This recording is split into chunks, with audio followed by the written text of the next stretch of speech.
What's up, YouTube? This is Chris Moustache, and I must ask a bunch of questions when I watch movies or TV. We're about to get into another review. Let's get in it. Today, I'll be reviewing Venom. Venom is a Marvel movie about a space alien parasite that comes to Earth and eventually infects Eddie Brock. They form a relationship between both of them, and Venom gives his powers over to Eddie, while Eddie has to sort of navigate and find out more about Venom's origin. This movie has some innovative fight scenes and action sequences.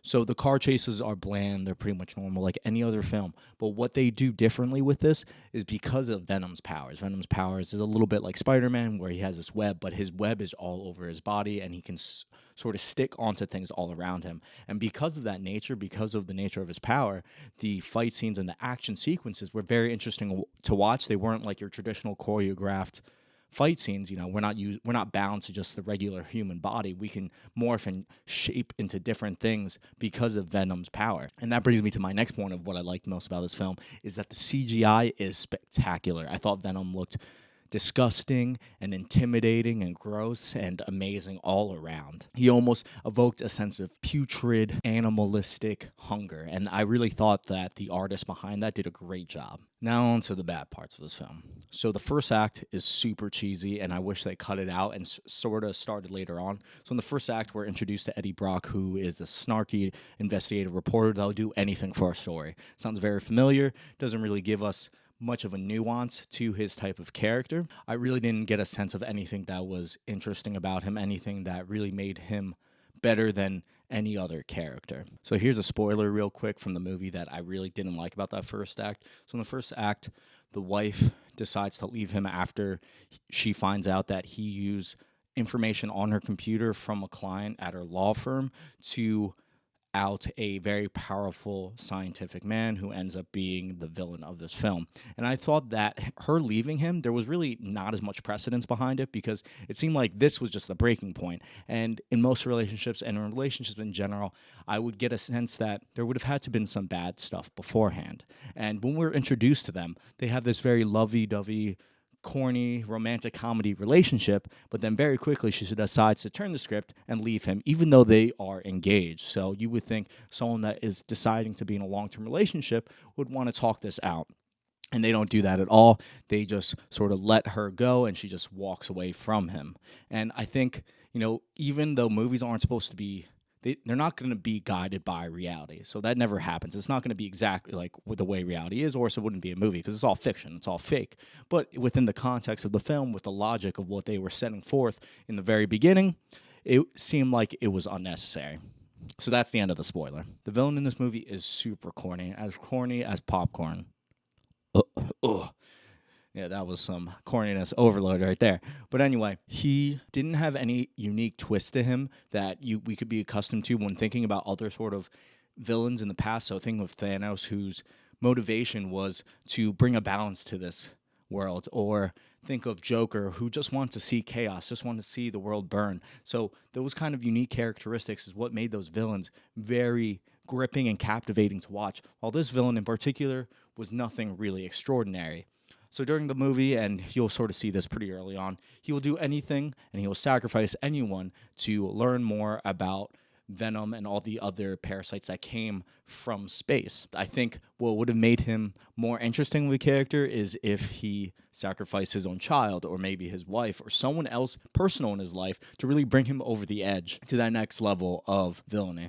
Also in this film, I thought there was a weird conflict between the comedy and the hardcore gore. So I think what they were trying to do was lean a little bit more towards the Deadpool type of film, but it didn't come across very funny. The jokes didn't really land. There wasn't really many jokes, honestly. In general, it was just lightly written. These jokes were half thought up, they were half cooked, they were half baked. And I think what would have been a better direction for this film is if they did a more Jekyll, Mr. Hyde kind of thing, or maybe a little bit more like the Hulk, where he's constantly struggling with controlling Venom.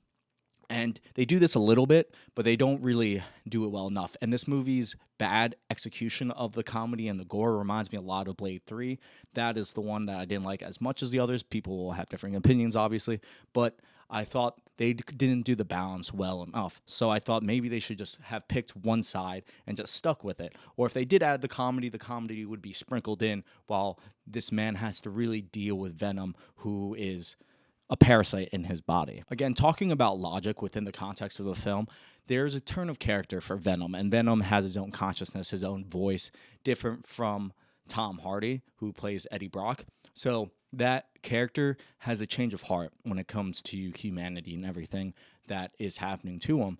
And I thought it didn't really make much sense for him to really feel that way. I think what would have helped if Eddie was more involved with the goodness of humanity, if he really made that good effort to see the goodness in everyone. And I think that would have really shown Venom that brighter side of Earth. There's also really bad dialogue in this film. At one point, Eddie Brock's ex-girlfriend is with her new boyfriend, and her new boyfriend says something about how he's not talking about her and Eddie, she's talking about it, meaning Venom. And they both turn around and Venom's not there. And that was disturbingly cliche and just made me want to stop watching. But luckily, the CGI and the action scenes were well played enough that I kept going through. Overall, this film is all grandeur and spectacle and nothing else. There's nothing much underneath the surface. Really, when you're coming to watch this movie, I would say keep those expectations low. This is really just an action flick. There's nothing really deeper within it.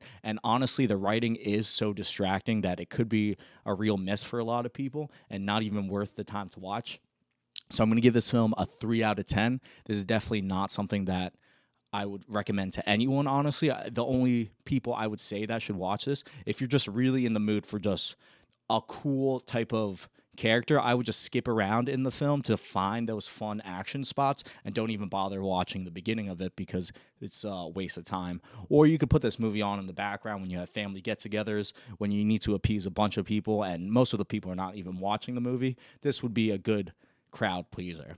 So what did you guys think of the film? Comment below. Let me know what you think. Thanks for watching. Remember to subscribe and hit that notification button. I'll see y'all next time.